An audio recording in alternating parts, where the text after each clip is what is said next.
आप देख रहे हैं इंडिया टीवी। आपके साथ मैं हूं मीनाक्षी जोशी। बॉलीवुड ड्रग्स केस में एनसीबी आज सुपर एक्टिव है। आपको आज सुबह से एनसीबी के एक्शन का हर अपडेट हम देंगे, लेकिन शुरुआत इस वक्त की बड़ी खबर के साथ कर रहे हैं। एनसीबी का समन मिलने के बाद दीपिका पादुकोण गोवा से मुंबई के लिए रवाना हो गई हैं। एनसीबी ने दीपिका को कल पूछताछ में पेश होने को कहा है। दीपिका गोवा के होटल से एयरपोर्ट के लिए निकल गई हैं और वो चार्टर्ड प्लेन से दोपहर 3 बजे तक मुंबई पहुंचेंगी। दीपिका की मैनेजर करिश्मा प्रकाश भी दीपिका पादुकोण के साथ हैं। एनसीबी ने करिश्मा प्रकाश को भी कल पूछताछ के लिए पेश होने का समन दिया है। आपको बता दें कि एनसीबी को दीपिका और करिश्मा की ड्रग्स चैट मिली थी, जिसके बाद पूछताछ का समन जारी किया गया है।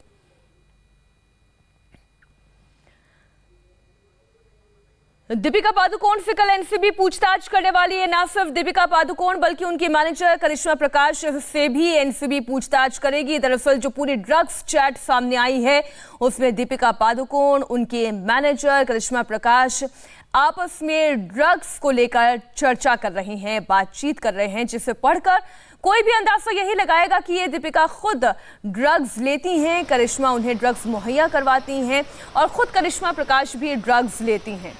हमारे साथ संवाददाता अभय पराशर जुड़े हुए, हम सीधा उनका रुख करते हैं। अभय, कल कितने बजे उन्हें एनसीबी के सामने पेश होना है? क्या तैयारियां एनसीबी की हैं और क्या वाकई में दीपिका पेश होंगी कल?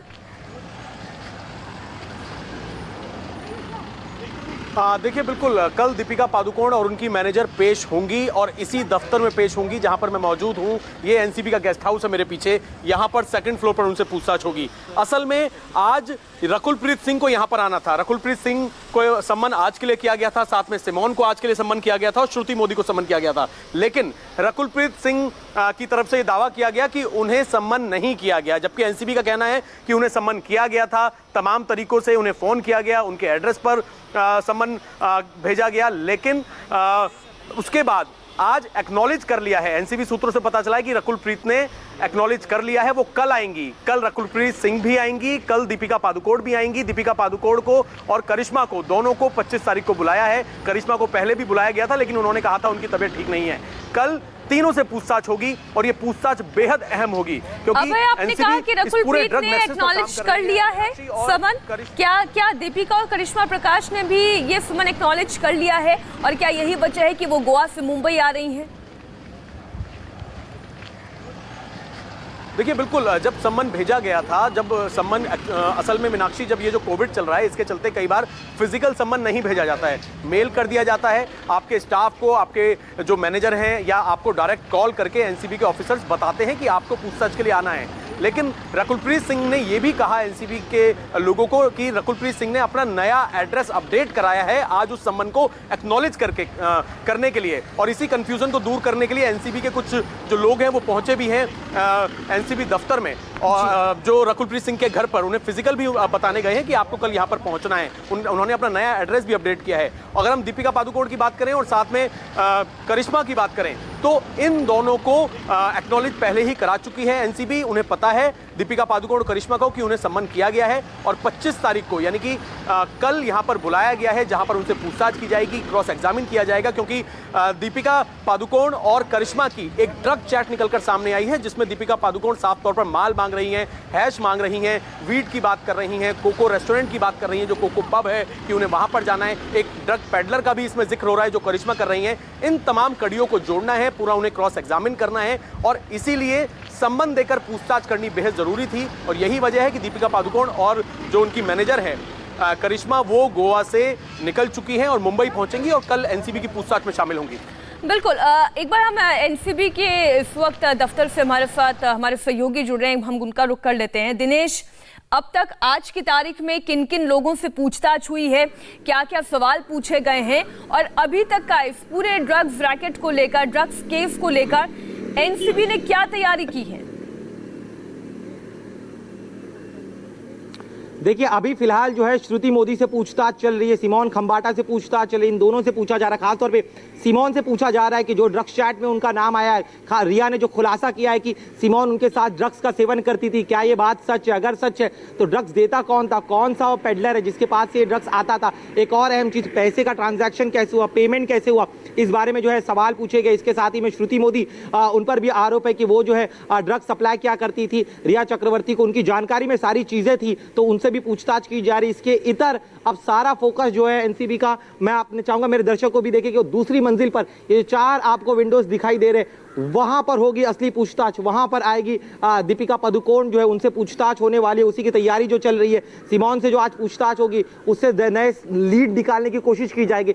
सबसे अहम अब से जब से पहले दिन से जो आरोपी पकड़े गए उसके बाद से जब पहली बार दीपिका का नाम सामने आया तो उसके अलावा जो है अन्य लोगों के नाम सामने, उनको लेके बारीक से बारीक जो पॉसिबल सबूत हो सकता था वो जुटाने की कोशिश की जा रही थी। दीपिका का जो चैट है करिश्मा के साथ और उसके बाद जो ग्रुप चैट निकल कर आता है जया शाह जिसमें वो हैश की बात करती है, वो बड़ा मुद्दा है। और उसको लेकर क्या सच में 2017 का ये जो चैट है, उस दौरान जो चैट के बाद क्या सच में ड्रग्स जो है सप्लाई की गई थी? अगर सप्लाई की गई थी तो क्या उसका सेवन भी किया गया था? और सेवन करने के बाद जिस तरह से हमने रिया के केस में देखा कि फाइनेंशियल ट्रांजैक्शन पर सबसे ज्यादा जोर थी। देखिए ये इलेक्ट्रॉनिक एविडेंस जो है कोर्ट में ज्यादा टिक नहीं सकते, इसके और एडिशनल सबूत देने बहुत जरूरी होंगे। और इसीलिए इस चैट के अलावा कई सारे और लोगों से पूछताछ की जा रही है, उनके बयान लिए जा रहे हैं। और तीसरा कोई फाइनेंशियल ट्रांजैक्शन है या नहीं, या किसी एनसीबी ने पूछताछ की थी तो कुल 150 नाम ऐसे हैं जो एनसीबी के रेडार पर हैं। लेकिन दीपिका पादुकोण के अलावा कल एनसीबी रकुलप्रीत से भी पूछताछ करने वाली है। सिमोन खंबाटा से आज पूछताछ चल रही है। रकुलप्रीत ये के साथ भी आज ही पूछताछ होनी थी, लेकिन समन ना मिलने का दावा करते हुए रकुलप्रीत एनसीबी के सामने पेश नहीं हुई। दोपहर करीब 1:30 बजे एनसीबी की टीम रकुलप्रीत के घर भी पहुंची थी और 11 मिनट के बाद वो वहां से निकल गई। हमारे संवाददाता वहीं मौजूद थे जब टीम पहुंची थी, एक रिपोर्ट आप देखिए।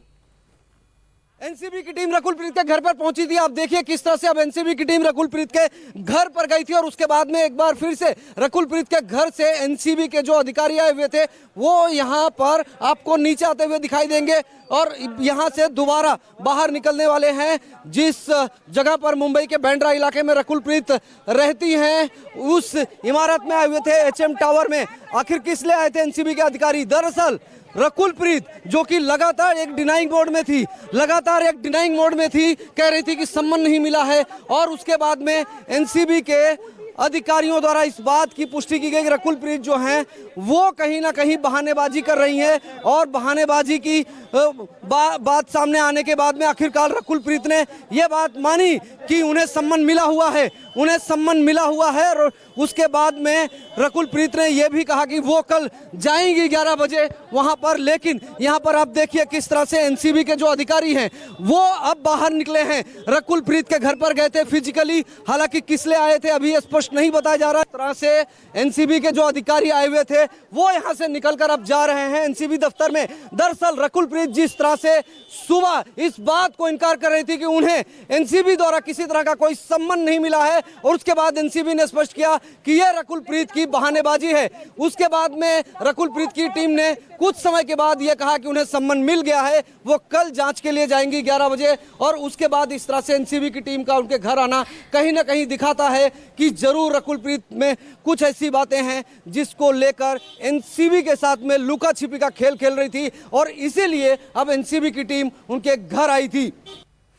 और इस वक्त राजीव सिंह हमारे सहयोगी रकुलप्रीत के घर पर ही मौजूद है, हम सीधा उनका रुख कर लेते हैं। राजीव, एनसीबी की टीम यहां पर आई, उन्होंने शायद फिजिकली नोटिस दिया होगा, क्या आपके पास जानकारी? नहीं, देखिए एनसीबी ने इस बात की पुष्टि कर दी है कि जो सम्मन की एक कॉपी थी वो रकुलप्रीत के घर पर दे दी गई है। हालांकि उन्होंने ये नहीं कहा कि रकुलप्रीत के हाथ में दी गई या घर के किसी स्टाफ के हाथों में दी गई, लेकिन उन्होंने कहा कि रकुलप्रीत का जो बांद्रा का घर है वहां पर सम्मन की एक कॉपी फिजिकली अब हैंड ओवर कर दी गई है। क्योंकि सुबह से जब ये खबर आई रकुलप्रीत की तरफ से रकुलप्रीत को जाना है एसआईटी दफ्तर में पूछताछ के लिए, उसके बाद रकुलप्रीत की टीम ने इस बात का खंडन किया कि उन्हें कोई सम्मान मिला ही नहीं। जिसके बाद एनसीबी ने कहा था कि ये बहानेबाजी है, क्योंकि बाकायदा उन्हें डिजिटल प्लेटफॉर्म के जरिए, मेल के जरिए सम्मन भेजा गया है। उसके बाद थोड़ी देर पहले यहां पर आप देखिए बांद्रा का वो घर है जहां पर एनसीबी के 4 अधिकारियों की टीम आई थी अब से थोड़ी देर पहले, और चूंकि दूसरी मंजिल पर रकुलप्रीत रहती है, उसके बाद सीधे जो 4 अधिकारी आए थे वो रकुलप्रीत के घर पर गए। आप बता रहे हैं, लेकिन सारा अली खान के बारे में भी जानकारी मिल रही है कि वो भी फ्लाइट से गोवा से मुंबई आ रही हैं। आपके पास क्या अपडेट है सारा अली खान को लेकर?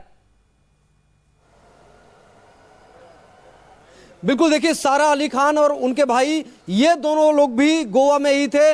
अब से थोड़ी देर पहले, चंद मिनटों पहले ही वो गोवा में एयरपोर्ट के अंदर दाखिल हुए हैं। वो भी मुंबई आ रहे हैं क्योंकि सारा अली खान को भी सम्मन एनसीबी द्वारा दिया गया था। ऐसे में उन्हें भी एनसीबी के सामने पेश होना है। ड्रग्स सेवन का आरोप लगा था, जिस तरह से रिया चक्रवर्ती ने बयान दिया था, और यह भी बात सामने आई थी कि सारा अली खान का एक खुद का ड्रग पेडलर है और जब उनके पास ड्रग नहीं होता है तब वो रिया चक्रवर्ती से भी अरेंजमेंट कराती हैं। तो जाहिर बात है कि सारा अली खान को भी जल्द ही 26 तारीख को कोर्ट में 26 तारीख को एसआईटी के सामने पेश होना है। ऐसे में वो अब गोवा से निकल चुकी हैं, एयरपोर्ट में दाखिल हो चुकी हैं। इसके पहले दीपिका भी अपने रिसोर्ट से बाहर निकली हैं और वो भी मुंबई आ रही हैं 4 बजे तक।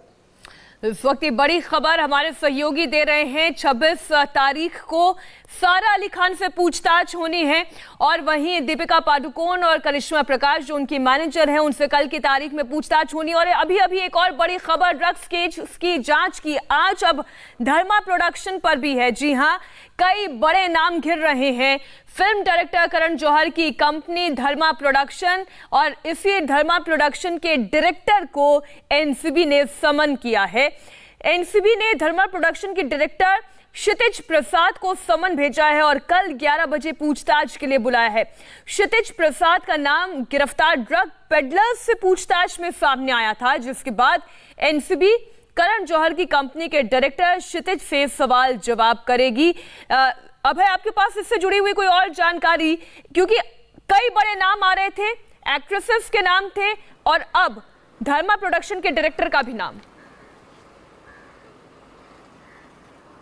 देखिए, बिल्कुल असल में जो ड्रग पेडलर अनुज केशवानी, जिसे मुंबई की एनसीबी टीम ने गिरफ्तार किया था, उससे जब लगातार पूछताछ की गई तो उसने जो धर्मा प्रोडक्शन है उनके डायरेक्टर क्षितिज का नाम लिया और ये कहा कि उन्हें भी ड्रग सप्लाई किया गया था। ये नाम लिया मुंबई की एनसीबी के सामने। इसके बाद मुंबई एनसीबी जो यूनिट है उन्होंने सम्मन जारी किया है। अभी क्षितिज जो है दिल्ली में है, उन्हें बुलाया गया है कि वो कल 11 बजे मुंबई एनसीबी के सामने आकर पेश हों। इसके साथ ही मैं आपको बता दूं, क्योंकि जो करण जौहर हैं उनका नाम इनसे जुड़ा हुआ है, उनसे डायरेक्ट इस चीज का कोई अभी तक कनेक्शन नहीं निकला है। लेकिन जिस तरीके से मनजिंदर सिंह सिरसा ने एक शिकायत की थी एक वीडियो को लेकर कि साल 2018 में एक पार्टी हुई थी करण जौहर के घर पर, जहां पर तमाम एक्टर एक्ट्रेस थे और कथित रूप से यह आरोप लगाया था कि वहां पर ड्रग्स का सेवन हुआ था। तो क्या कोई कनेक्शन हो सकता है? क्योंकि इसकी शिकायत मनजिंदर सिंह सिरसा ने जो डीजी हैं नारकोटिक्स डिपार्टमेंट के राकेश अस्थाना, उन्हें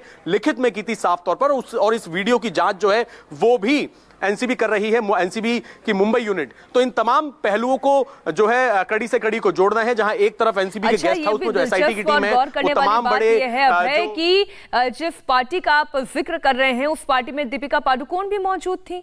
हमने वो वीडियो देखा था और अब दीपिका पादुकोण भी कल एनसीबी के सामने पेश होने वाली है, उनसे पूछताछ होनी है, सवाल जवाब होने हैं। दिनेश, इन सभी अभिनेत्रियों के ऊपर कितनी बड़ी गाज गिरने वाली है, क्योंकि अब इनके पास बचने का कोई स्कोप नजर नहीं आता है? जी बिल्कुल, देखिए बहुत बड़ी मुश्किल में पड़ गई है। इतने सालों से का जो ड्रग्स का सेवन सच में अगर कर रही थी तो इनको शायद लगता होगा कि इन तक कभी कोई चीज पहुंच नहीं पाएगी। एक और अहम चीज बता दूं, एनसीबी की जांच में चीज निकल कर आई कि ये जो टॉप ए लिस्टर्स है, खास तौर पे बॉलीवुड के जो है, उनकी एक कोटरी बनी हुई है। सिलेक्टेड लोग है, सिलेक्टेड स्टार्स है, सिलेक्टेड पेडलर्स है, उन्हीं लोगों से ड्रग्स मंगाया जाता, उन्हीं लोगों के जरिए जो है ड्रग्स का सेवन किया जाता था। पेमेंट के लिए भी अलग लोग रखे गए थे और ये सालों से चला आ रहा है। ये चैट भी देखिए 2017 का है, तब से सोचिए अगर सच में उस समय ड्रग्स का सेवन किया गया होगा, ड्रग्स सप्लाई किया होगा, 3 साल तक इसकी भनक किसी को नहीं लगी। सारा अली खान जो है वो भी ड्रग्स का सेवन करती थी, कभी उनके बारे में किसी तरह कोई जानकारी नहीं निकल कर आई। लेकिन सिर्फ एक रिया चक्रवर्ती गिरफ्तारी ने इस पूरे ड्रग्स के बड़े नेटवर्क का अब जो है पर्दाफाश होने लग गया। परत दर परत जो है चीजें खुलती हुई आ रही है। सही कह रहे हैं आप दिनेश, सीमोन खंबाटा से पूछताछ हो रही है। रिया चक्रवर्ती इस वक्त भाईखला जेल में है। वहीं कल दीपिका पादुकोण से पूछताछ होनी है, करिश्मा प्रकाश से पूछताछ होनी है, वो गोवा से मुंबई के लिए रवाना हो चुकी हैं। सारा अली खान से 26 तारीख को पूछताछ होनी है। इस पूरी खबर पर और अपडेट एक छोटे से ब्रेक के बाद।